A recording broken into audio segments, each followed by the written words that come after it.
ओम नमः शिवाय। शिवजी सदा सहाय। ओम नमः शिवाय। गुरुजी सदा सहाय। जय गुरुजी। शुक्राना गुरुजी। शिवपुराण श्री उमा संहिता 19वां अध्याय। राशि ग्रह मंडल व लोकों का वर्णन। सनंद कुमार जी कहते हैं, हे महामुनि व्यास जी, पृथ्वी लोक के जिस भाग पर सूर्य और चंद्रमा का प्रकाश पड़ता है वह स्थान भूलोक कहलाता है। पृथ्वी लोक के हजारों योजन ऊपर सूर्यमंडल है और इससे ऊपर चंद्रमंडल है। चंद्रमंडल से 10,000 योजन ऊपर ग्रह और नक्षत्रों का साम्राज्य है। इससे ऊपर सप्तऋषि मंडल है और उससे ऊपर ध्रुव मंडल स्थित है। ध्रुव मंडल, जो कि पृथ्वी का सबसे ऊंचा मंडल है, से 1 करोड़ योजन नीचे भू भुव स्व नामक 3 लोक स्थित हैं। इनके बीच में कल्प निवासी ऋषि रहते हैं। ध्रुव मंडल से ऊपर महलोक स्थित है। महलोक में सनक, सनंदन, सनातन, कपिल, असुरी, भोड़, पचशिख नामक ब्रह्मा जी के 7 पुत्र निवास करते हैं। इसी महलोक से 2 लाख योजन ऊपर शुक्र ग्रह स्थित है। शुक्र ग्रह से 2 लाख योजन दूर बुध है। बुध से 10 लाख योजन दूरी पर मंगल ग्रह स्थित है। मंगल से 2 लाख योजन की दूरी पर बृहस्पति ग्रह स्थित है। बृहस्पति से 2 लाख योजन की ही दूरी पर शनिचर मंडल स्थित है। ये सभी ग्रह अपनी राशियों पर आरूढ़ रहते हैं। जनलोक से 26 लाख योजन की दूरी पर तपलोक स्थित है। तपलोक से 6 गुनी दूरी पर सत्यलोक स्थित है। भूलोक पर ज्ञानी महात्मा सत्य पथ का पालन करने वाले ब्रह्मचारी निवास करते हैं। भुवलोक में मुनि देवता सिद्धि आदि निवास करते हैं। स्वर्गलोक में आदित्य, पवन, बसु, अश्वनी कुमार एवं विषवदेव, रुद्र, नाग, पक्षी आदि रहते हैं। ब्रह्मांड जल, अग्नि, पवन, आकाश और अंधकार से घिरा हुआ है। इसी के ऊपर महाभूत स्थित है। परम ब्रह्म परमात्मा गुण, संख्या, नाम और परिमाण से अलग हैं।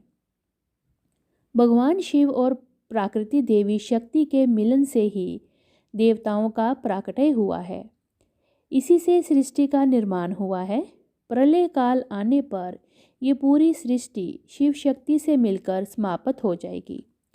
ब्रह्मलोक के ऊपर बैकुंठ लोक स्थित है।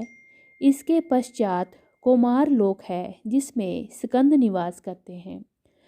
तत्पश्चात उमा लोक स्थित है। उमा लोक में देवी जगदम्बा का निवास है। आदि शक्ति जगदम्बा से ही ब्रह्मा और विष्णु का प्राकट्य हुआ है। उमा लोक से आगे इस जगत के पिता परम ब्रह्म परमेश्वर भगवान शिव का निवास स्थान है। भगवान शिव ही निर्गुण निराकार सर्वेश्वर हैं और सबका कल्याण करने वाले हैं। इति श्री 19वां अध्याय समाप्त। 20वां अध्याय। तपस्या से मुक्ति प्राप्ति।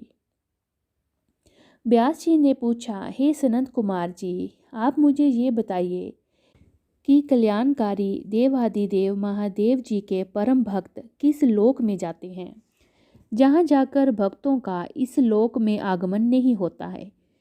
ये सुनकर सनंद कुमार जी बोले, हे व्यास जी, भगवान शिव की परम कृपा प्राप्त करने हेतु सिर्फ एक मार्ग है, वह है तपस्या। तपस्या के बिना शिवलोक की प्राप्ति संभव नहीं है।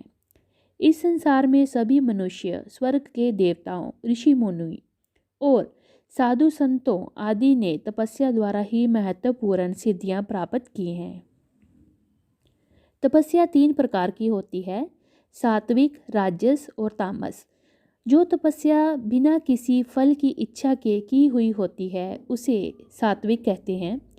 किसी कामना की पूर्ति हेतु की गई तपस्या राजस, और उसी कामना की सिद्धि हेतु अपने शरीर को कष्ट देकर दी गई तपस्या को तामस तप कहा जाता है। मन और विचारों से पवित्र होकर पूजन, जप, हवन, उपवास, आचार विचार, मौन इंद्रियें करके किया गया तप सात्विक तप है। भाबड़ी, तालाब, कुआं, मकान, धर्मशालाएं और विद्यालय बनवाने से शिवपद को पाने का मार्ग प्रशस्त होता है। धन, वैभव और मद में चूर होकर मनुष्य संसारिक बंधनों में बंधा रहता है।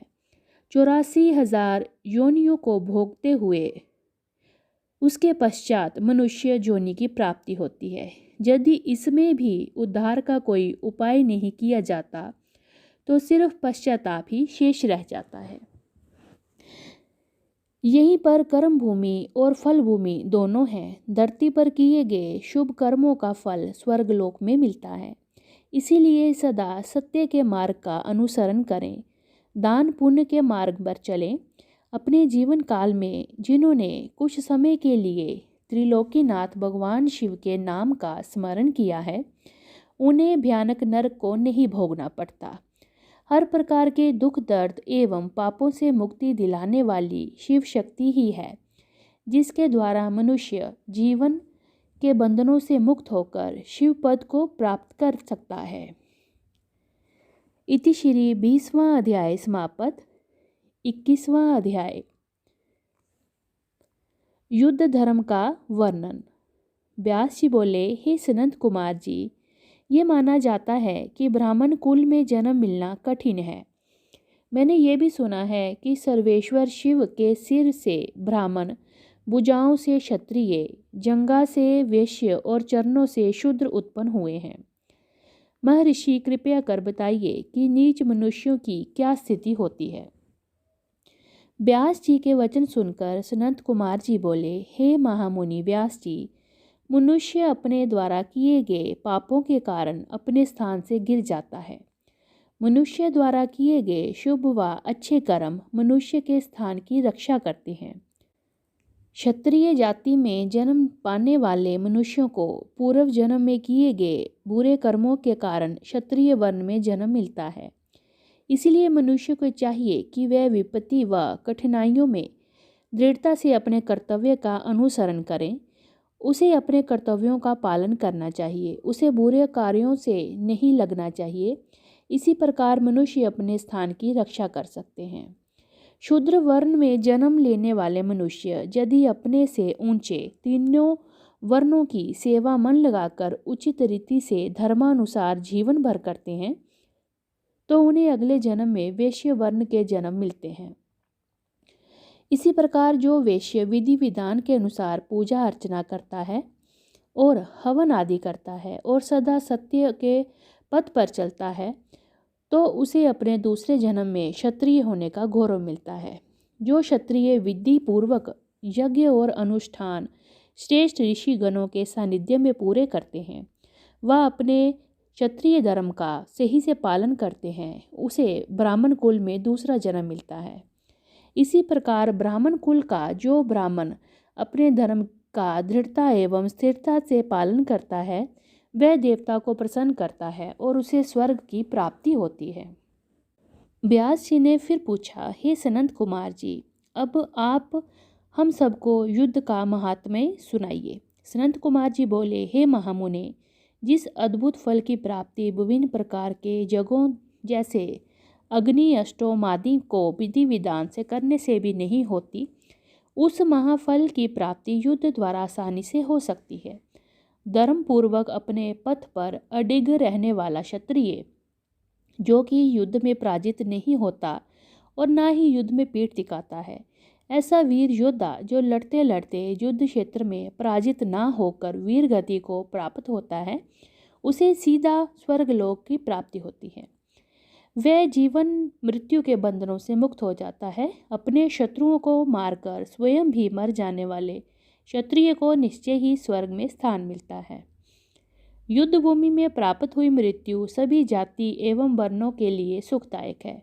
युद्ध के मैदान में यदि ब्राह्मण भी शस्त्रों को लेकर युद्ध के लिए आता है तो उसका वध करना ब्रह्म हत्या नहीं होती और उसका पाप भी नहीं लगता। मरता हुआ मनुष्य यदि पानी मांगे तो उसकी प्यास बुझाना धर्म संगत है। कभी भी शरण में आए मनुष्यों को युद्ध में नहीं मारना चाहिए, अन्यथा ब्रह्म हत्या का पाप लगता है। इति श्री 21वां अध्याय समाप्त। ओम नमः शिवाय। शिवजी सदा सहाय। ओम नमः शिवाय। गुरुजी सदा सहाय। जय गुरुजी। अनंतम अनंतम शुक्राना गुरुजी।